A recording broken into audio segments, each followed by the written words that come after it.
नमस्कार दोस्तों, यूपीएसआई के लिए आपने तैयारी शुरू कर दी होगी।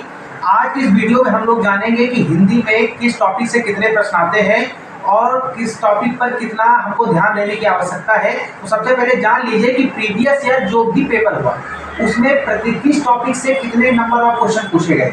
तो जानते हैं कि प्रीवियस ईयर को जब हमने एनालिसिस किया दोस्तों, बहुत ही मेहनत से वीडियो बनाई जा रही है, तो इसमें 4 प्रकार से प्रश्न उसने पूछे। एक तो व्याकरण भाग, दूसरा शब्दावली भाग, तीसरा बोधगम्य भाग और चौथा साहित्य भाग से। अब व्याकरण भाग से 16 से 30 प्रश्न केवल व्याकरण भाग से ही आए हैं, जिसमें वर्णमाला से 1 प्रश्न, विराम चिन्ह से 0 से 1 प्रश्न। दोस्तों विराम चिन्ह से किसी शिफ्ट में प्रश्न पूछा ही नहीं गया और किसी में आया तो एवरेज 1 प्रश्न आया है। और संज्ञा से 1 से 2 प्रश्न, संज्ञा से 1 से 2 प्रश्न, लिंग से 1 प्रश्न, वचन से 1 प्रश्न, कारक से 1 प्रश्न, सर्वनाम से 1 से 2 प्रश्न और क्रिया से 0 से 1 प्रश्न, विशेषण से 1 प्रश्न और अव्यय से 2 से 3 प्रश्न पूछे गए।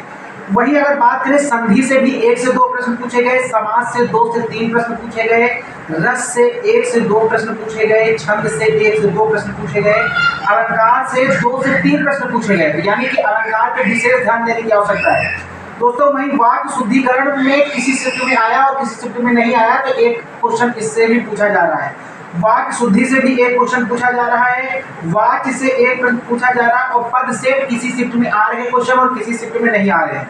वहीं साहित्य और भाषा भाग के अंतर्गत अगर हम दोस्तों देखें तो हर एवरेज अगर हमने निकाला तो 2 से 5 प्रश्न पूछे जा रहे हैं। आइए जानते हैं, जैसे साहित्य और इसके अंतर्गत आते हैं, जैसे रचना एवं रचनाकार से 1 से 2 प्रश्न आ रहे हैं, कौन सी रचना किसकी है, उसके रचनाकार कौन से हैं।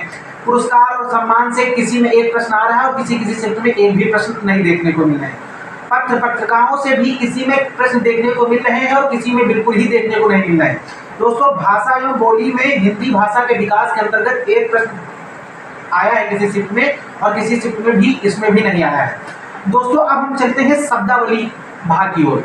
शब्दावली भाग में 6 से 14 प्रश्न एवरेज देखने को मिले हैं। अब इसमें जैसे उपसर्ग प्रत्यय से 1 से 2 प्रश्न पूछा गया, तत्सम तद्भव से 1 से 2 प्रश्न, देशज विशेषण से 1 आधा प्रश्न आया है, पर्यायवाची से 1, विलोम से 1, अनेकार्थी से 1 और संस्कृत भिन्नार्थक से 1, वर्तनी से 1, वाक्यांश से 1 और उसके अतिरिक्त मुहावरे एवं लोकोक्तियों से भी 1 से 2 प्रश्न पूछने को मिले हैं। शब्दकोश संबंधी से भी 1 प्रश्न पूछने को मिले।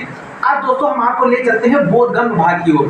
बोधगम्य भाग में जैसे हमारा होता है गद्यांश है, वाक्य क्रम है और स्थापन वगैरह है। तो गद्यांश से 3 से 5 प्रश्न देखने को मिले। आप जब प्रीवियस ईयर का एनालिसिस करेंगे और वाक्य क्रम और स्थापन से 1 प्रश्न देखने को मिला, किसी शिफ्ट में नहीं देखने को मिला। तो दोस्तों ये पूरा का पोस्ट मास्टर हिंदी के सिलेबस का, हिंदी के जो प्रीवियस ईयर में प्रश्नों का, तो आप इसके अकॉर्डिंग तैयारी कर सकते हैं, इसी के अकॉर्डिंग पढ़ सकते हैं।